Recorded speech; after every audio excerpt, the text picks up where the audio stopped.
The Barrel House is brought to you by you, the listener, and those of you who have chosen to support the show over at patreon.com/barrelhouse, especially our Whiskey Legend and Out of Your Mind tier patrons. Without you, the show wouldn't be possible. Hello, and welcome to the Barrel House.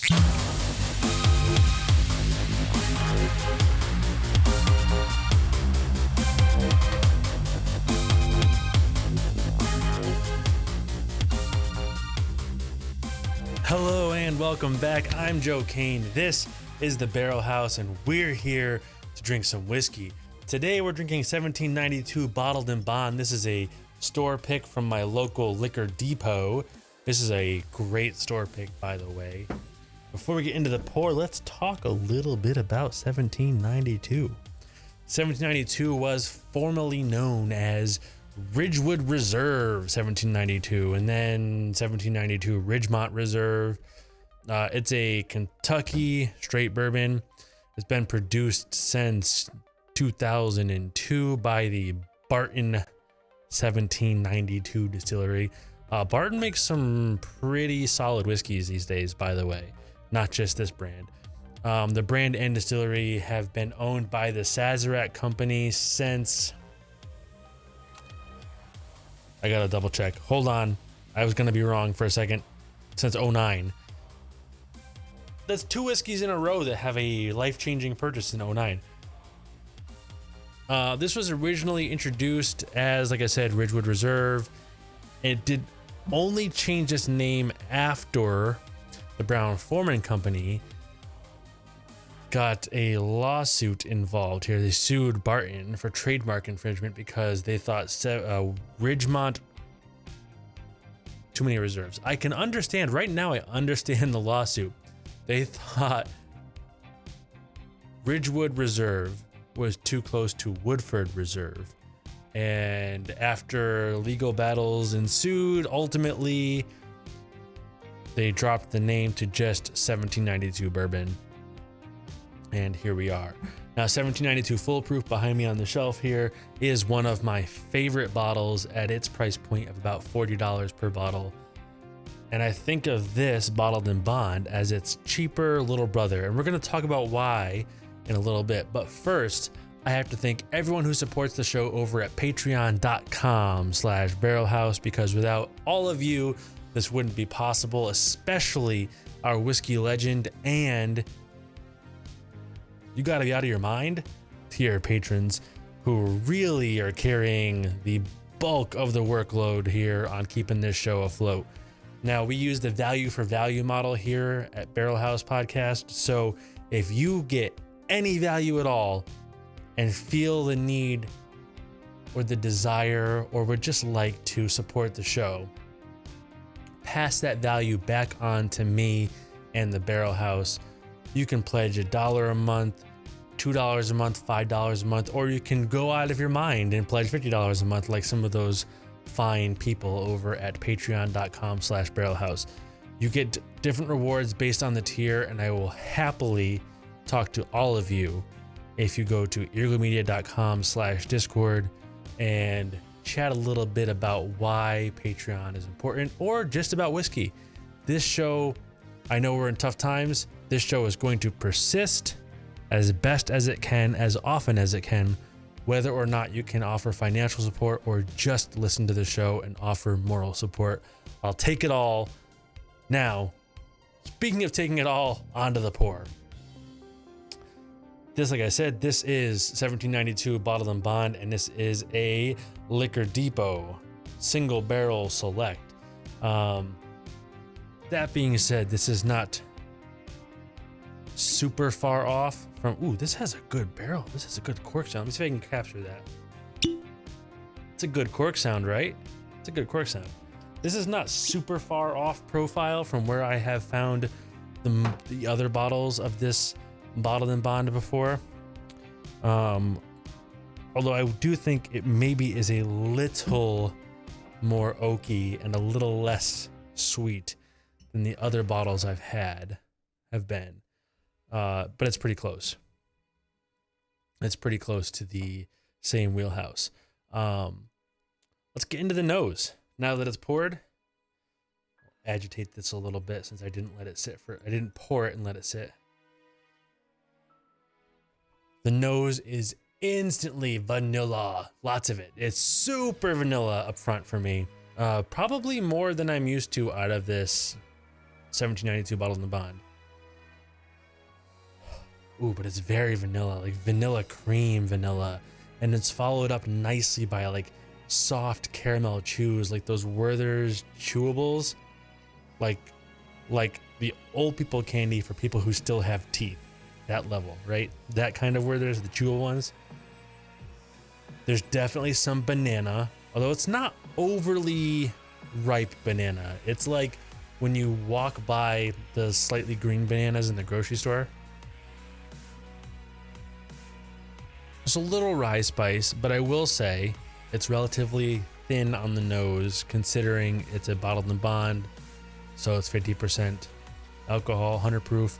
At 100 proof, you will definitely find other whiskeys with a much more dense nose at 100 proof. It's a touch ethanol, but not as much as you would expect. I mean, I can really dig in there and it doesn't knock me over at all. It's a pleasant nose, just not super complex. Let's get into the palate. Let's drink this because I can't wait. I mentioned in the last episode, I think, and I'll mention it again here. I'm batch recording now, so this is not my first whiskey of the afternoon, evening, night, and that will play a little bit into how it tastes. Something that I definitely talked to with some of my friends who are starting to get into whiskey. A whiskey may taste wildly different on 2 different days to you depending on what you've had before it. So that is to be taken into consideration at any point when you are drinking whiskey. Those notes are always valid. Every time you drink whiskey, what you taste is a valid experience. It's just important to note you may have experiences change from one day to the next with the same bottle. Anyway, I would love to drink this, so let's start.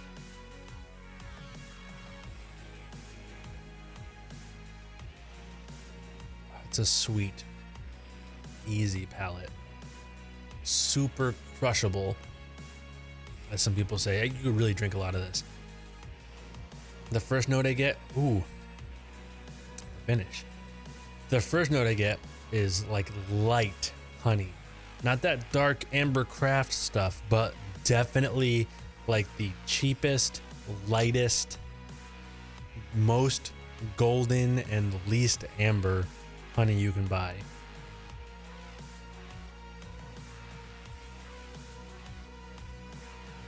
I'm immediately thinking of this banana cream pudding at this Chinese buffet not too far from my house that has like vanilla wafers and cinnamon on it.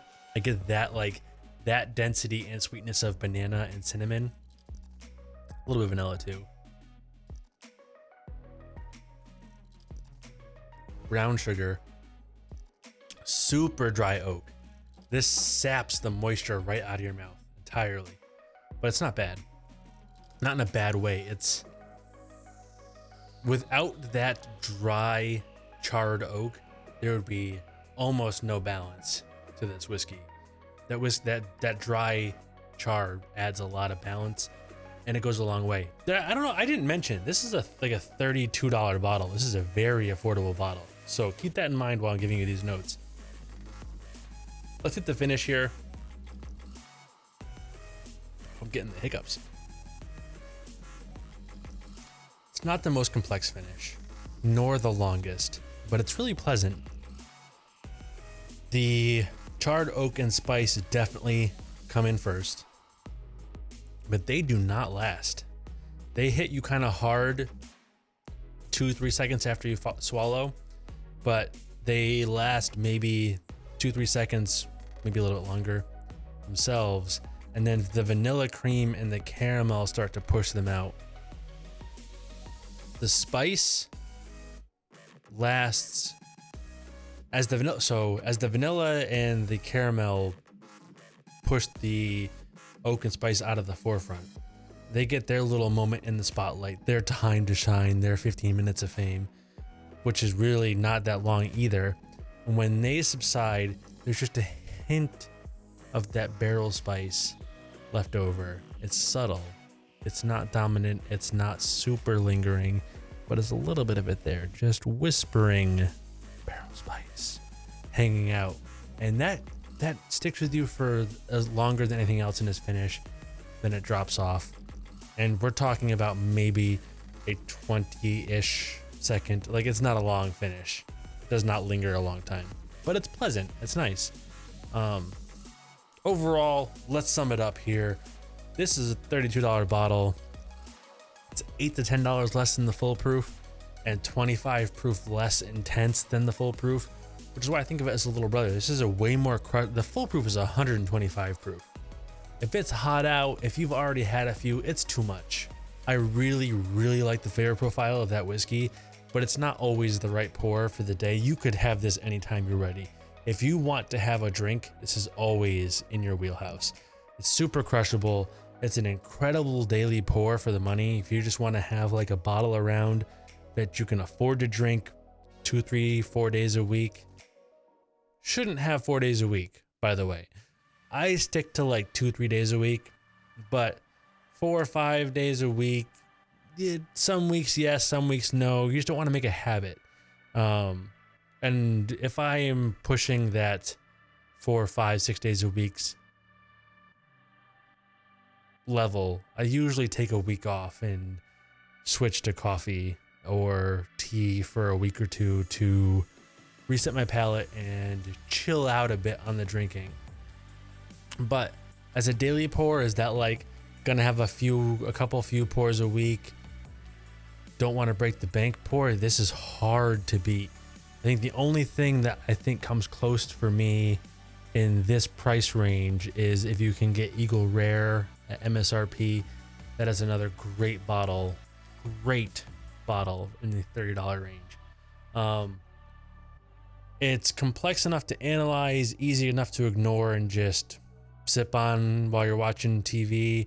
It's holds up to ice or mixing well if that's your jam. It's good neat, it's good warm, it's good cold, it doesn't break the bank. It's a pretty versatile whiskey for $30. I definitely think you should pick some up and give it a shot. And when you do, you should let me know what you think. And you can let me know at barrelhousepodcast.com, which will give you links to every way you can find me. If you don't want to go find links, you can also come straight to me at earglumedia.com/Discord, or just Google Barrel House Podcast. It'll get you all the links to like Instagram and Twitter and stuff. I'm pretty active on Instagram. I'm fairly active on TikTok. I'm always on the Discord. So come find me. Let me know what you think. And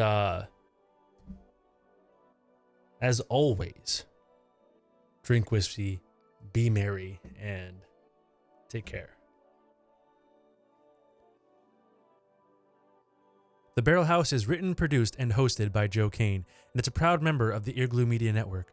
Views and opinions expressed on this show belong only to the mouth they came out of. And as always, please remember to drink responsibly. Slanjava.